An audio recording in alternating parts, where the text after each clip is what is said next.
Let's go. It's me, the man on the moon. The man on Pluto. The man on your screen. Right there.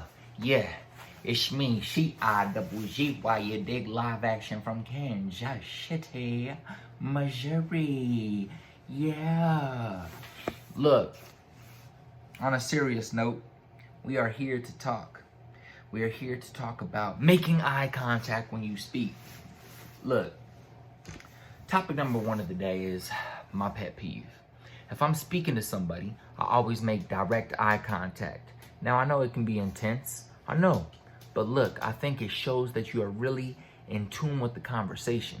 If you connecting eye to eye with this person and you talking to them, just talking straight into the eyes, you know that you are speaking with intention, with purpose. You are speaking to them with love, with intention. You are really engaged in the conversation. You're really just trying to connect with that human being. When they look at you back and y'all are communicating eye to eye, it's not no weird shit. Don't make it weird. It can be with the male, it can be with the female. When you are connecting eye to eye and having a conversation, I promise you it is that much more intense, and it makes it feel like you are really connected and you are really being purposeful and intentional with the way you speak to that person, and they're gonna feel that just as much as I feel it when somebody does it to me. They feel it when I do it to them. So pet peeve number one, start looking people in the eye when you speak to them, especially if you're talking about things that are serious or that require people to really listen clearly. When both people are making eye contact with each other when they're communicating, it's really, you know that person is intently listening, or you can trust in and be confident in that person intently listening. When they do that, you can really speak with power and really speak with love and really say what you got to say because that person is tapped in. But aside from that, what I really wanted to talk about is my favorite quote, and it's you cannot expect victory while preparing for defeat. Again, you cannot expect victory while preparing for defeat. And this reminds me of something that I always say in a lot of my videos, which is and I didn't come up with it myself, but I don't know where it came from. And it's just like, you got to stack the deck in your favor. You got to stack the deck in your favor. You got to know the chessboard like the back of your hand. So when it's time to make your play, you prepared. Now, if you come to a situation and an opportunity shows up at your door, but you haven't been preparing in the long run, you haven't been doing the work, you haven't been hustling when the lights was off, when that spotlight turns on, shit gonna switch up and you really just gonna be embarrassed. You're gonna be embarrassed, but under the spotlights in front of 7,000 people.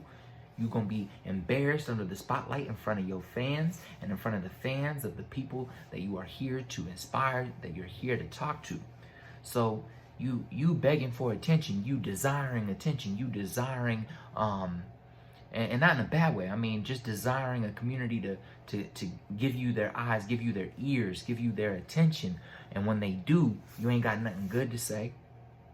You ain't got no quality products to sell. You ain't got you ain't prepared for the season, for the basketball season. For athletes out there, it's like you talking on Twitter all year long, like, man, people underrated. They got me underrated. They not ranking me high. They don't, man, I'm gonna show them this year. But while you tweeting that, you sitting at home eating some goddamn hot Cheetos, watching the motherfucking Disney Channel, huh? And you tweeting all day and you just sitting on the goddamn couch thinking about how you good, but you're not really getting better. That's what I'm talking about. Because when those bright lights come on, when it's 7 p.m. on a Friday night and you playing your rivalry team as the first home game opener and your ass is trash, now you embarrassed. Now you down bad. Now all that talking was for no good. And you was begging for it. You was begging for people to stop making you feel underrated, or you was begging for people to start, actually thinking you're good, but you wasn't doing the work in the dark. So when the spotlights turned on, you just got exposed. And that goes the same for every other career path out there, for every other individual out there hustling for a dream. Talking about they the greatest producer alive, but they only produce once a week. Talking about they the greatest rapper alive, but they never work on their game. They never study the history of rap. They never study the history of poetry, of rhythm. Talking about they the greatest manager of all time, but they don't study the principles behind what a manager is supposed to be. They don't study how a manager can build their skill set, how a manager can become a better team member to the artist they're managing or to the athlete that they're managing. Talking about they the best teacher in the country, or they think they're a good teacher, but they don't have a mentor.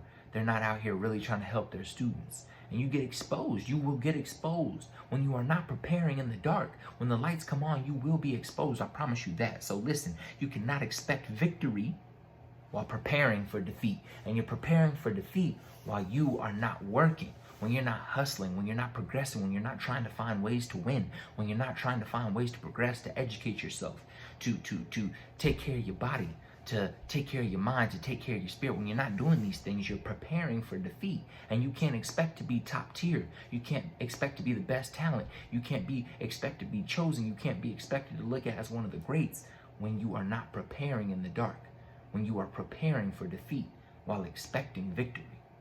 So it's just a pet peeve of mine, again, another pet peeve, where people talk about all the greatness that they deserve to be appreciated for, how good they are, how talented they are, how they're going to be this, how they're going to be a millionaire, how they're going to be the best husband, how they're going to be the best father, but they ain't preparing for it.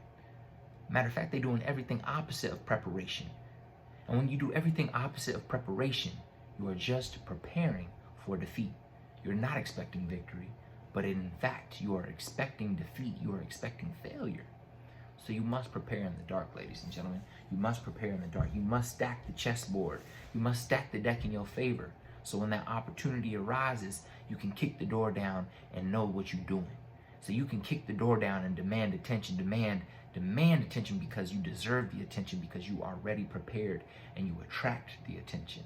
And attention, don't look at it as a negative thing. I just mean eyes. I just mean eyes of whatever you need, whether that's customers, whether that's fan base, whether that's whatever it might be. That's all I mean by attention. So, man, for me, we need to stop all that talking if we ain't really doing the work in the dark. And I would say we should just stop all the talking until we manifest everything we've been working for. But I understand some of us like to talk, and the talk motivates us to keep working even harder. And when you and we have this social media that we can put out our manifestations, but make sure you're making these manifestations in private too. Don't just say, I manifest $1 million in a Twitter tweet. Make sure you're really dwelling upon that, visualizing, spending time alone, away from the internet, and really visualizing and manifesting things in your own privacy by yourself, and really connecting to that manifestation that you want to happen, really connecting to that visualization instead of just talking about it on Twitter or posting about it on Twitter or Instagram. So I guess the whole message of this video is prepare for victory by preparing in the dark. So when the spotlight comes on, you are not exposed. And to manifest in private and on the internet if you would like to, but make sure you're manifesting and visualizing in private so that you can really connect with your dreams. You can really connect with your goals. You can really connect with what your future will look like. Man, but we out here making YouTube videos. We trying to be consistent with it. This is my third video this week, or fourth video out on CGS TV, and I appreciate anybody and everybody that's been watching the videos so far, and I hope to be consistent. I know I struggle with being consistent when it comes to YouTube. I do pretty well on IG, I do pretty well on staying consistent on Twitter and Snapchat, but I always struggle with YouTube and Facebook. So we're just trying to get on our grind and put out some longer form content for you guys. A lot of my Snapchat followers were asking for me to create a YouTube channel, and I have a YouTube channel, but they were asking me to create more content. So here I am with the past 3 videos. This video, the video before, and the video before. Just trying to share more about me, and just trying to talk about things that are important to me and that I think can be of value to the world and to my community. So I always appreciate people tapping in. You might have already noticed now so far, but the goal is to keep them all at 10 minutes, all 10-minute videos. I feel like people don't have to spend too much time watching the clip, and it's not too long that they got to sit here and watch me just talk straight to the camera on some stand and shoot type shit. So I really appreciate y'all, man. comment any questions, comments, concerns, disagreements, agreements below. And if you watch this whole video and you're still watching right now, man, please leave some content you want to hear me talk about. It can be intense. It can be about the hustle. It can be about love. It can be about patience. It can be about pain, or it can be something funny, just like things you want to hear about me, or if you want me to do a certain type of video, we'll make it happen. But thank you for tuning in to Sizzy TV. Salud.